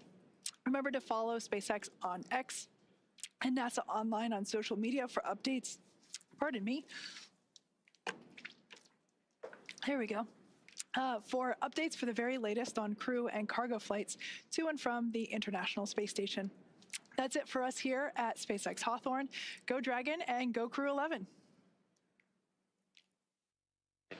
And we'll continue to share the progress of the crew on social media as they travel back home. We also have a post-splashdown news conference coming up at 2:45 a.m. Pacific time, 5:45 a.m. Eastern time, where leadership will share the latest updates as we conclude this mission. From all of us at NASA and SpaceX, it's been an honor. Thanks for joining, and welcome home, Crew-11.